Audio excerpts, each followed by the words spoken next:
Buenos días, nos encontramos hoy en el Consejo de Bogotá. Hoy tenemos la entrevista con el concejal Holman Morris y pues queremos que él nos cuente algo sobre su vida como muy general, cositas que no todos los ciudadanos conocemos de usted. Ok, bueno, muy buenos días, me presento, soy Holman Morris, en este momento concejal por el Movimiento Ciudadano Progresistas. El Movimiento Ciudadano Progresistas se identifica con la Colombia humana, se identifica con lo que fue la Bogotá humana y con Gustavo Petro, por supuesto.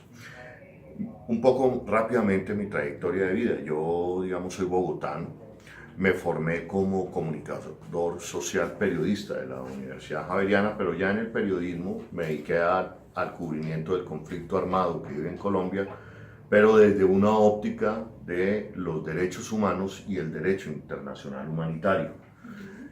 Eso me permitió recorrer el país, conocer, digamos, las comunidades, conocer la miseria de la guerra en este país, pero también la grandeza y la esperanza de nuestras comunidades, de los liderazgos sociales, de los liderazgos comunitarios, indígenas, afros, campesinos, en fin.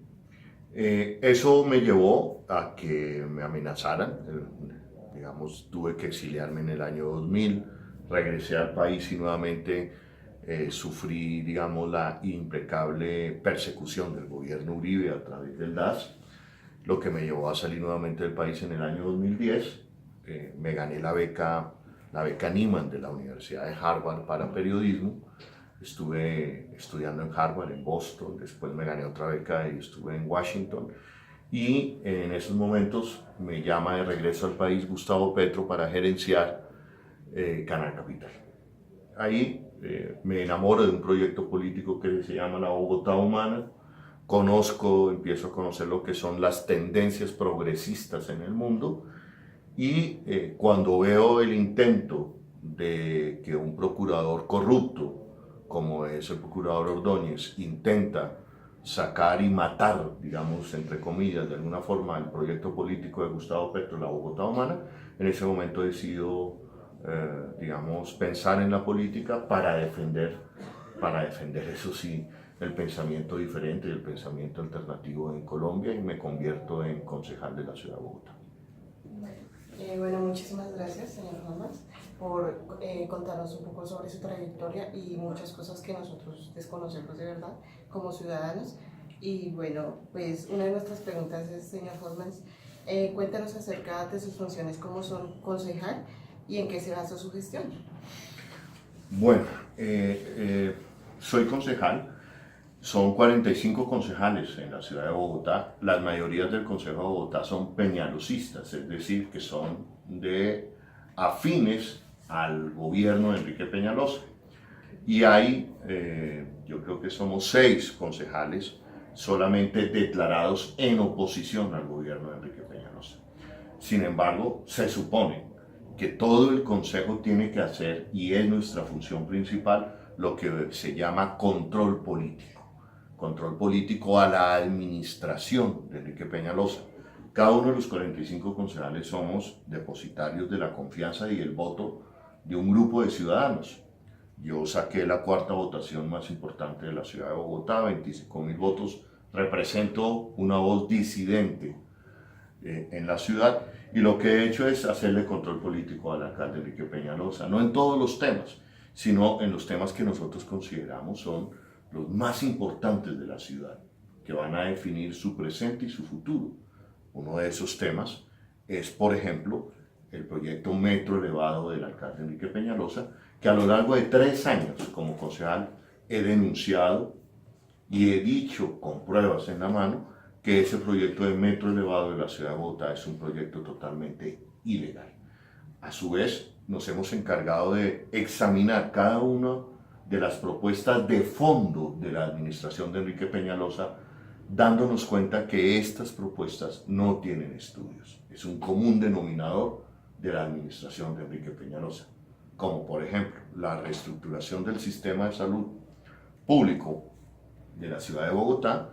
Advertimos en su momento que no tenía estudios y esto ha generado muertes, ha generado desabastecimiento, ha generado una crisis en la salud. Eso entre otros temas. Bueno, perfecto. Continuamos con una pregunta pues, viendo todo lo que nos comentas de cómo ha sido el proceso, siendo la oposición y que la minoría es la oposición, quiero saber, ya no solo le estás haciendo oposición a Enrique Peñalosa, sino al actual gobierno de Iván Duque, por lo que he visto en entrevistas anteriores. Me gustaría saber cuál es esa mirada que tú tienes de la Colombia actual, de la Colombia de Iván Duque. Claro, nosotros, yo he sido una de digamos, de los rostros visibles de la Colombia humana, de un proyecto alternativo y progresista para Colombia, al lado de Gustavo Petro. Desde ese punto de vista nos declaramos en oposición al gobierno de Iván Duque. En oposición, por ejemplo, nosotros dijimos en campaña que no se podían gravar con impuestos ni a las clases medias ni a las clases menos desfavorecidas. ¿Cómo las grabas con impuestos? Declarando el IVA a la canasta familiar. Nosotros decíamos que había que gravar más impuestos a los sectores más pudientes para así desencadenar que las clases medias y pobres tuvieran poder adquisitivo, hubiera justicia tributaria, llamamos nosotros, para desencadenar un nivel productivo y de adquisición de las clases medias. El gobierno de Iván Duque le dijo a los colombianos que no iba a haber impuestos, que no iba a gravar, y ahora vemos que está gravando la canasta familiar, que es un tema muy sensible para los colombianos, y eso ha generado las protestas sociales y estudiantiles que estamos viendo en las últimas horas. Por otro lado, la propuesta de la Colombia humana, en la que yo también creo firmemente, es que este país necesita dar un paso, un salto largo en la financiación de la educación pública en Colombia. Según los cálculos que hacemos, Colombia tiene recursos para financiar la educación superior, pública y de calidad gratuita en Colombia. Lo que quiere decir es que la mayoría de estudiantes que salen de bachilleratos públicos pueden y deben acceder a un cupo gratuito en una universidad pública en Colombia. Lo que ha hecho el presidente Iván Duque es restar el presupuesto de educación nacional, invertir más en el presupuesto de defensa, con lo cual nosotros pues obviamente estamos totalmente en desacuerdo, y eso es lo que ha generado nuevamente las protestas estudiantiles hoy en Colombia. Señor Holman, teniendo en cuenta que actualmente existen cierta normatividad y cierta legislación en relación a los procesos de selección para cargos públicos, sabemos que estos en algunos momentos no son tan del todo transparentes. Nos gustaría saber un poco acerca de su opinión en relación a esto, y usted qué cambiaría de esos procesos de selección para cargos públicos. Bueno, nosotros, y me parece que esto está en el núcleo de combatir la corrupción. Me explico. Los cargos de los funcionarios o de las cabezas que representan los organismos de control, por ejemplo, Fiscalía, Procuraduría y Contraloría, son cargos que en su momento son elegidos por fuerzas políticas en el Congreso de la República. Pero ¿esto qué genera al final del día? Esto al final del día genera impunidad. Voy a poner un ejemplo. Si el procurador, vamos a poner el ejemplo del procurador corrupto, Alejandro Ordóñez, es elegido por unos congresistas a los que les va a deber su puesto, pues obviamente cuando él sea procurador les va a devolver esos favores al no investigar a funcionarios que hacen parte de la cuerda política de estos congresistas que lo eligieron.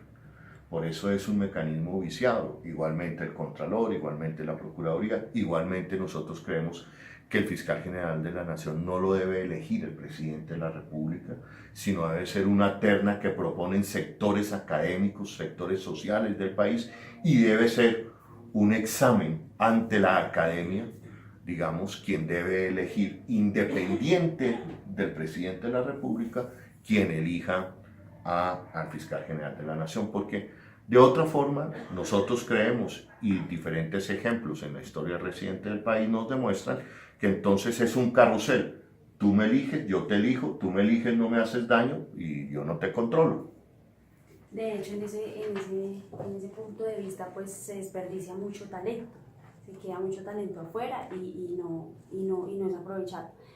Bueno, cambiando un poco el tema en el rol que desempeña en este momento, hay una parte muy importante que los medios de comunicación resaltan de usted y es la inclinación que ha tenido por los derechos humanos y por la igualdad social.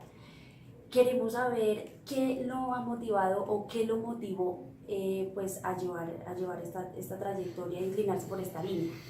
Vale, ¿qué sucede? Digamos ya a lo largo de toda mi trayectoria de mi vida como periodista, como defensor de derechos humanos, y hoy, digamos, lo que resulta ser intolerable y debe ser intolerable para los colombianos es que Colombia siga siendo el país con una de las mayores inequidades del mundo. Colombia hoy es el segundo país más inequitativo de América Latina después de Haití.